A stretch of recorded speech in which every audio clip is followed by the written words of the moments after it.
నిర్వహణ చేస్తున్నారని చెప్పి తెలియజేస్తున్నాం.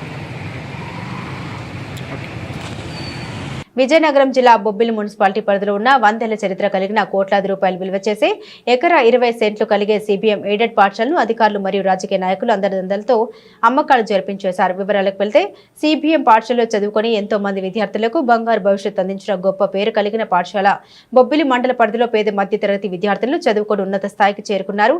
అలాంటి 110 సంవత్సరాల చరిత్ర కలిగిన పాఠశాలను అమ్మకాలు జరిపించేశారు.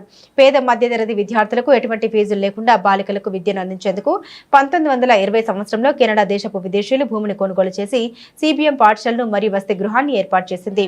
1970 సంవత్సరం వరకు తమ ఆధీనంలో ఉంచుకొని రన్ చేసేవారు. 1970 సంవత్సరంలో ఇండియా ప్రభుత్వం వారు తమ దేశానికి వెళ్లి పొమ్మని కోరగా కెనడా దేశపు విదేశీయులు కొనుగోలు చేసిన భూములను సిబిసిఎన్సి సంస్థ కాకినాడ వారికి అప్పగించి వెళ్లిపోయారు. పూర్వకాలం నుండి ఇక్కడ చదువుకొని ఉన్నత స్థాయిలో స్థిరపడ్డ వారు ఎంతో మంది విద్యార్థులు ఉన్నారు. సర్వే నెంబర్ 96లో సుమారు ఎకరా 20 సెంట్లు విస్తీర్ణం గల విలువైన భూమిని సిబిసిఎన్సి సంస్థ కరెస్పాండెంట్ గా వ్యవహరిస్తున్న కాకినాడకు చెందిన రత్నకుమార్ అనే వ్యక్తి రికార్డులు తారుమారు చేసి ఎంతో చరిత్ర కలిగిన పాఠశాలను కొంతమంది స్వార్థ రాజకీయ నాయకులతో చేతులు కలిపి అమ్మేశారు. సిబిఎం సంఘ పెద్దలు తెలుసుకుని అడ్డుకునేందుకు ప్రయత్నం చేసిన నిరాశ మిగిలింది. 16/9/2023 సంవత్సరంలో సిబిఎం సంస్థ పేరుపై ఉన్న 1బిని మార్చివేసి అదే సంవత్సరం రత్నకుమార్ పేరుపై 1బిని రెవెన్యూ అధికారులు జారీ చేశారు. వెంటనే అధికారులు అండదండలతో విలువైన స్థలాన్ని సిబిసిఎన్సి కరెస్పాండెంట్ రత్నకుమార్ నిబంధనకు విరుద్ధంగా స్థానిక వైసీపీ నాయకులు తుమ్మల భాస్కర్ రావు టీబీఆర్ సంస్థపై చీపురుపల్లి రిజిస్టర్ కార్యాలయంలో రిజిస్టర్ జరిపించారని అంబేద్కర్ పోరాట సమితి జిల్లా అధ్యక్షుడు సోరు సాంబయ్య ఆరోపించారు. బ్రిటిష్ కాలం నాటి నుండి సిబిఎం పాఠశాలలో ఎంతో మంది పేద మధ్యతరగతి విద్యార్థులు చదువుకున్న ఉన్నత స్థాయికి చేరుకున్నారు.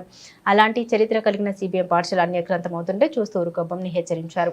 సంస్థను కాపాడవలసిన సిబిసిఎన్సి కరెస్పాండెంట్ రత్నకుమార్ పై మరియు అక్రమంగా రిజిస్టర్ చేయించుకున్న తుమ్మల భాస్కర్ రావుపై చట్టపరమైన చర్యలు చేపట్టాలని, రిజిస్ట్రేషన్ రద్దు చేయాలని ఆయన కోరారు.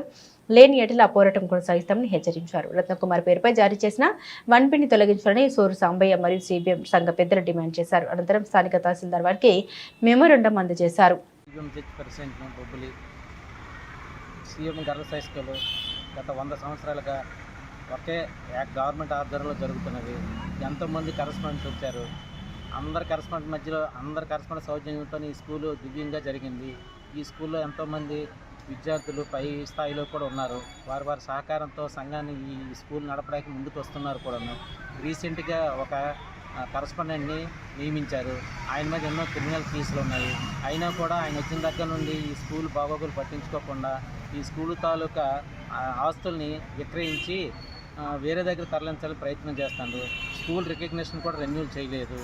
దయించి గవర్నమెంట్ వారు నా విన్నపం 100 సంవత్సరాల చరిత్ర గల ఈ సంస్థను, ఈ స్కూల్ని నిలబెట్టాలని కోరుతున్నాను. అదేవిధంగా 2022కి సిబిఎం గర్ల్స్ హై స్కూల్ పేరున ఉన్నటువంటి భూమిని మ్యూటేషన్ చేశారని తెలిసింది.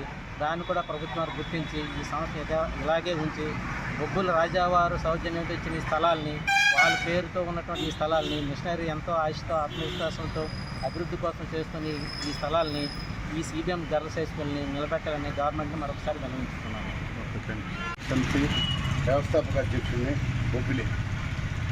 ఇప్పుడు ఈ ట్రస్ట్ పేరు మీద ఉన్నటువంటి 1921లో బ్రిటిష్ వారు ఈ సిబిఎం స్కూల్ని ఏర్పాటు చేసి పేద పిల్లల కోసం అప్పటి నుండి ఇప్పటి వరకు ఇది రన్ చేస్తున్నటువంటి పరిస్థితి. ఈ ట్రస్ట్ పేరు మీద అప్పుడున్నటువంటి పెద్దలకి బ్రిటిష్ వాళ్ళు ఒప్పజెప్పారు వాళ్ళు ఉన్నప్పుడే. సరే వాళ్ళు వెళ్ళిపోయిన తర్వాత కూడా ఈ ట్రస్టులు అనేవి దేశం మొత్తం మీద కంటిన్యూ అవుతున్నాయి. ఇది ఎవరు కూడా అమ్మడానికి, కొనడానికి ఎవరికి హక్కు లేదు, అమ్మడానికి కూడా ఎవరికి హక్కు లేదు.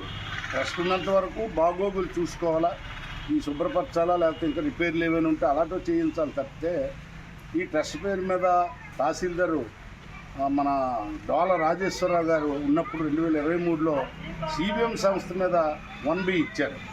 లక్షలాది రూపాయల లంచం తీసుకొని విఆర్ఓ, ఆర్ఐ గారు, సర్వేర్ గారు వీళ్ళు తీసుకొని ఉన్నతాధికారులు కూడా మేనేజ్ చేసి ఈ 1B ఇచ్చారు 23లో. మళ్ళీ 2 నెలల్లోనే రత్నకుమారి పేరు మీద, రత్నకుమారి పేరు మీద మరొక 1B ఇచ్చారు.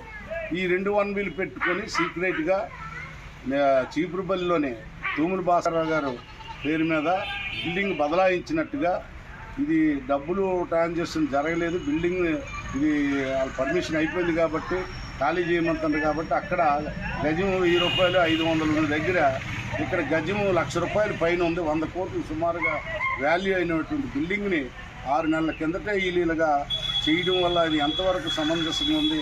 ఆ అధికారుల మీద ఈ కొన్నటువంటి భాస్కర్ మీద కూడా క్రిమినల్ కేసులు పెట్టి అరెస్టులు చేసి జైలుకి పంపిస్తే కానీ ప్రజా ఆస్తులకి రక్షింపబడదు.